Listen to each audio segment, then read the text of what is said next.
ধন্যবাদ। আসলে আপনারা জানেন যে রমজানের পরে আমরা রমজানের সময়ে এবং রমজানের আগে থেকেই রমজানে যেন আমাদের বাজারটা স্থিতিশীল থাকে, পণ্যের সরবরাহ ঠিক থাকে এবং সরকার আসার পরে যেহেতু সময়টা কম ছিল, আমাদের জোরটা অনেক বেশি ছিল যে বাজারে যেন কোনোভাবেই খাদ্যের কোনো সংকট তৈরি না হয়, কোনো নিত্য প্রয়োজনীয় জিনিসের যেন কোনো সংকট তৈরি না হয় এবং আমরা তৎপর ছিলাম।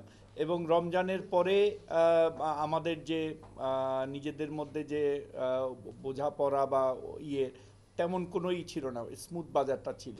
কিন্তু সামনে আবার কোরবানি ঈদ আসতেছে।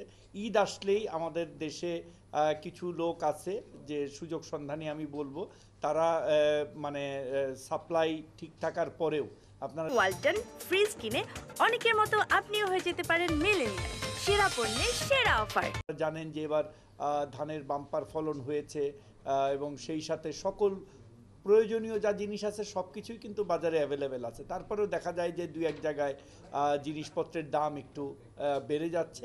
এই লক্ষ্যে আমরা যেন গতবার রোজার ঈদের সময় যেভাবে মনিটরিং করেছি, মাননীয় প্রধানমন্ত্রী আমাদেরকে আবারও এই ঈদেও যেন আমাদের সাধারণ ভোক্তা এবং ক্রেতারা কোনো রকমভাবে কোনো অসুবিধায় না পড়ে এবং ন্যায্য মূল্যে জিনিসগুলি পায়, সেই জন্য উনি আমাদেরকে দিক নির্দেশনা দিয়েছে এবং এই দিক নির্দেশনায় আমাদের মানে কাজের জন্য আমি মনে করি যে সহায়ক হয়েছে, একটা গতি পাবে কাজে এবং আমরা বাজারের সব মনিটরিংগুলি আবার সচল করব যাতে কোনোভাবেই সামনে ঈদকে কেন্দ্র করে কোনোভাবেই কেউ বাজারে কোনো রকম সুযোগ সুবিধা নেওয়ার চেষ্টা না করতে পারে।